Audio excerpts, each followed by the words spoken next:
Oi, gente, Roberto Rilo Bíscaro aqui. Para mim, assim, um dos maiores segredos do universo, né, não é saber como que as pirâmides do Egito foram construídas, ou se há vida alienígena, ou o que, que tem lá no Triângulo das Bermudas. Para mim, mistério é saber por que que Young Offender, uma das grandes faixas dançantes da New Order, jamais foi lançada como single. Como que eles escolheram lançar a canção Sem Graça, Sem Graça, Sem Graça, que é Ruin in a Day, como um dos singles do álbum Republic, e não Young Offender? E também entender por que que eles nunca, acho que nem ao vivo tocam Young Offender. Pelo menos aqui no Spotify existem alguns álbuns oficiais ao vivo da New Order. Eu vejo deste álbum Republic, eu vejo o Regret e já vi lá Times Change, mas nunca vi eles ou ouvi cantando ao vivo Young Offender. Nossa, eu acho uma grande injustiça. Bom, o Republic não é o meu álbum favorito. Uma vez um amigo meu, quando eu estava reclamando do álbum para ele, fez uma piada que só depois que eu entendi, né? Ah, mas você precisa levar em conta que o Republic é o melhor álbum da New Order da década de 90. Eu falei, nossa, não sei o quê. Aí eu, idiota, é o único álbum da New Order, né, nos anos 90. Eles se desintegrariam poucos meses depois do lançamento aqui do Republic, que saiu em 3 de maio de 1993 e foi assim um dos sucessos, talvez o maior sucesso comercial da New Order, né? Porque chegou em primeiro lugar na Inglaterra, o Technic tinha chegado também, mas além de chegar em primeiro lugar na Inglaterra, esse Republic chegou em 11º nos Estados Unidos. Nunca tinha acontecido isso. Tá? Só que antes de falar um bocadinho sobre este álbum fraco para o meu gosto, eu gostaria de convidá-los a se inscreverem no canal Robertando, curtir os vídeos, compartilhá-los, agradeço bastante. Eu brinco, né, também dizendo que a época da monarquia era melhor. Se eles proclamaram a república com esse álbum aqui em 93, a época da monarquia lá deles, nos anos 80, né, foi a melhor.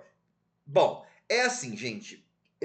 Depois que o New Order lançou o excelente Technique em 1989, já prenunciando uma parte da sonoridade noventista, fizeram a turnê e tal e tiraram um sabático de alguns anos, né? Porque este álbum de 93 é o sucessor do Technique de 89. Então, foram anos. Durante esses anos, esses 4 membros que tinham cada vez mais fricções, né, e se detestavam cada vez mais, especialmente assim, o Peter Hook com relação aos outros três, né, o Barney, a Gillian e o Stephen, porque o Peter Hook queria um som mais de rock e os outros três queriam um som mais eletrônico. Então, tinha essa parte dos relacionamentos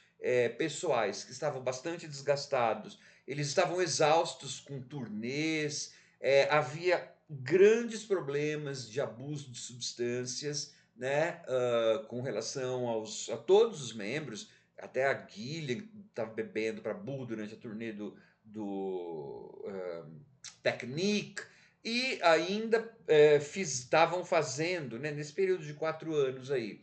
Só que todos eles tinham projetos paralelos. Então eles sentiram o gostinho de trabalhar sem as amarras do grupo, né? Sem ter que ficar negociando com os outros membros da New Order que encaminhamento dá para as canções. O Barney foi trabalhar lá com o Johnny Marr no Electronic, não é tão à toa que você pega.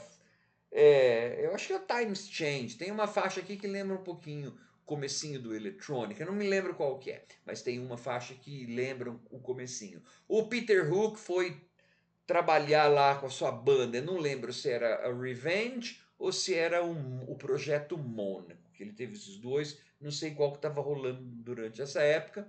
E o casal, né, baterista, o percussionista Stephen Morris e a tecladista Gillian Gilbert trabalharam lá com o seu projeto The Other Two, os outros dois.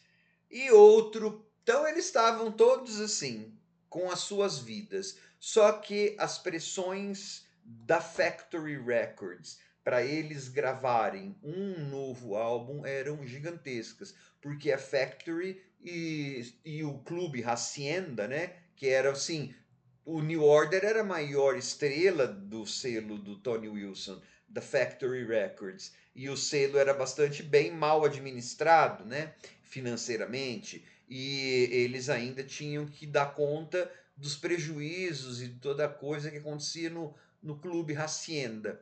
Então, assim, a pressão para eles gravarem um álbum era grande. Então, é assim, esse álbum Republic, ele nasceu muito dessa necessidade financeira da Factory Records. Então, eles não estavam juntos exatamente porque eles estavam amando estar juntos, né? Havia várias circunstâncias profissionais, pessoais, de gosto, de estar fazendo outras coisas que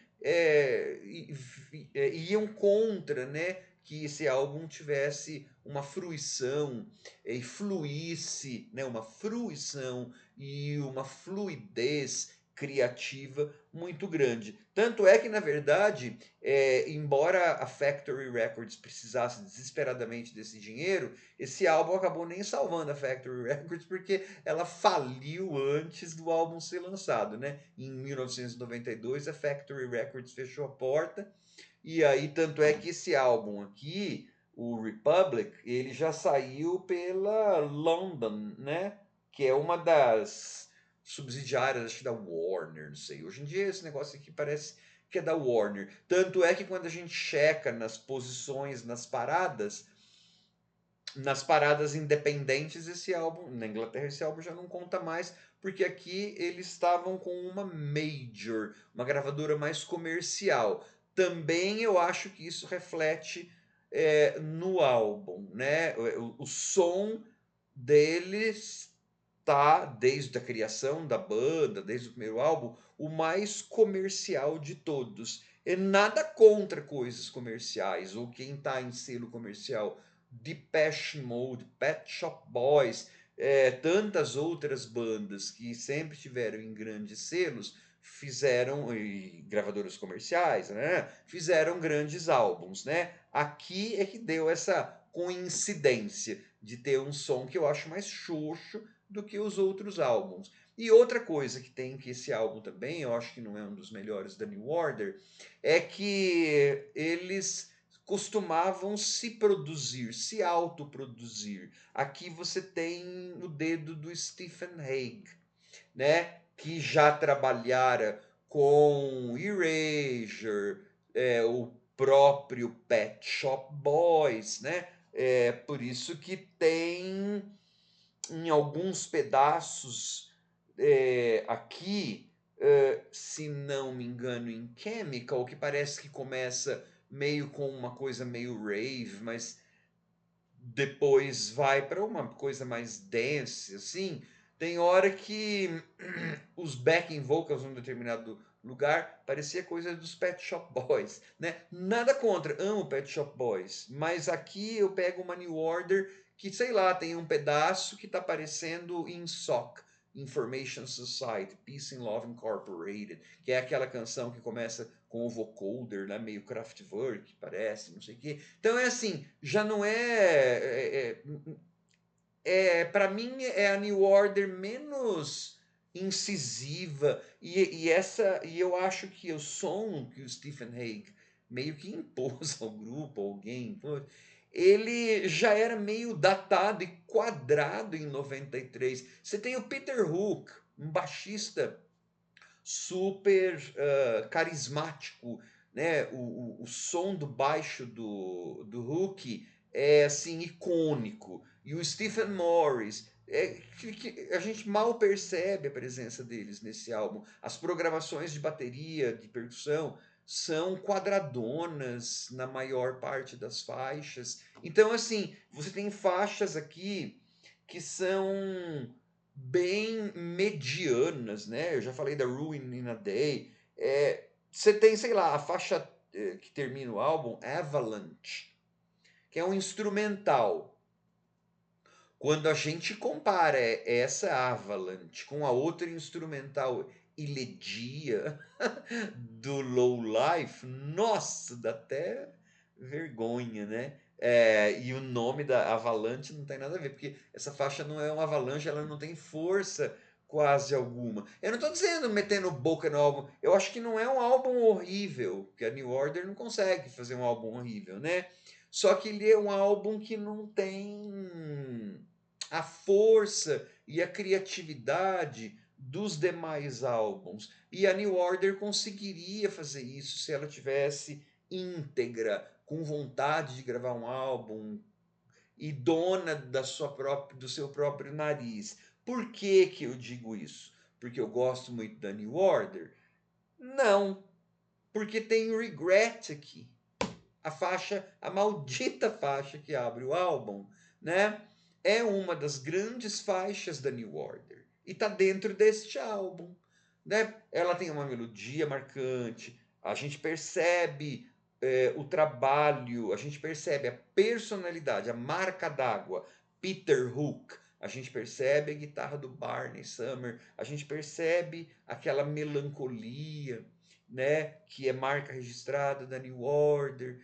Sim, é um grande single, é um dos grandes singles da banda.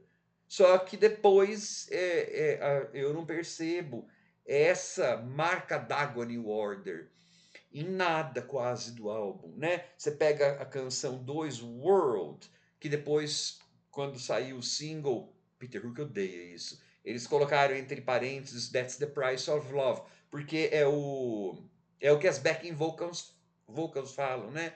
É, It's the price of love.